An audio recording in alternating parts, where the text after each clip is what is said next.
প্রথমেই আসা যাক রয়্যাল চ্যালেঞ্জার্স বেঙ্গালুরু বা আরসিবির খবরে। গত সিজনে আরসিবির হয়ে দুর্দান্ত বোলিং করা জস দয়াল ২০২৬ আইপিএল থেকে ছিটকে গেছেন। জানা গেছে সম্পূর্ণ ব্যক্তিগত কারণে তিনি এই সিজনে খেলছেন না। আরসিবি ম্যানেজমেন্ট এই খবরের সত্যতা নিশ্চিত করেছে।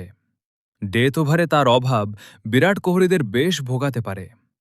আপনারা কি মনে করেন দয়ালের জায়গায় আরসিবি কার উপর ভরসা করবে? এরপর আসি দিল্লি ক্যাপিটালস শিবিরে। এখানে বড়সড় রদবদল দেখা যাচ্ছে। দিল্লির নতুন অধিনায়ক অক্ষর প্যাটেল কনফার্ম করেছেন যে এই সিজনে কেএল রাহুল আবারও তার প্রিয় পজিশন অর্থাৎ ওপেনিংয়ে ফিরছেন। গত কয়েক সিজনে রাহুল মিডল অর্ডারে খেললেও দিল্লির হয়ে তাকে ইনিংস শুরু করতে দেখা যাবে। রাহুলের ব্যাটিং পজিশনের এই পরিবর্তন দিল্লির ভাগ্য বদলাতে পারে কিনা সেটা এখন দেখার বিষয়।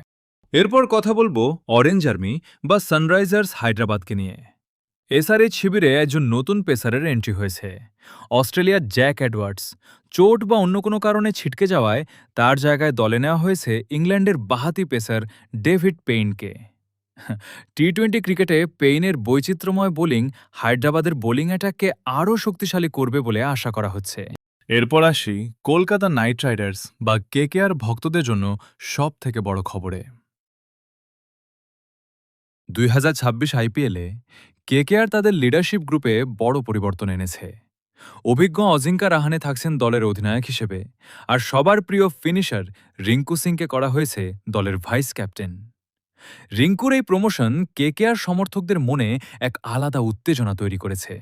কেকেআর থেকে আরও একটি আবেগময় খবর।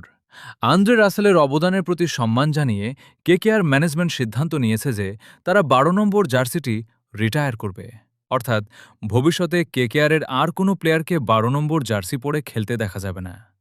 রাসেলের লেজেন্ডারি পারফরম্যান্সের জন্য এর চেয়ে ভালো সম্মান আর কী বা হতে পারে। আইপিএল ইতিহাসের অন্যতম বড় বিজনেস ডিল সম্পন্ন হল। রাজস্থান রয়্যালসের মালিকানা এখন বদলে গেছে। মার্কিন ভিত্তিক উদ্যোক্তা কাল সোমানি নেতৃত্বাধীন একটি কনসোর্টিয়াম প্রায় ১৫,০০০ থেকে ১৫,৩০০ কোটি টাকায় রাজস্থান রয়্যালসের ১০০% মালিকানা কিনে নিয়েছে। এটি আইপিএলের ইতিহাসে অন্যতম রেকর্ড ব্রেকিং ডিল হতে যাচ্ছে।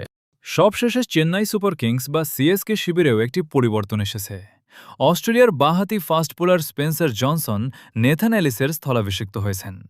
বিসিসিআই নিশ্চিত করেছে যে ২০২৬ আইপিএলে ইয়েলো জার্সিতে গতির ঝড় তুলবেন এই অজি বোলার। ধোনির ঋতুরাজ গায়কোয়াড়ের নেতৃত্বে স্পেন্সার কতটা কার্যকরী হন সেটাই দেখার। তোমার মতে সবচেয়ে বড় আপডেট কোনটা? কমেন্টে জানাও। আর এমন দারুণ ক্রিকেট আপডেট পেতে সাবস্ক্রাইব করতে ভুলো না। দেখা হবে নেক্সট ভিডিওতে। ততক্ষণ ভালো থাকো। खत्म।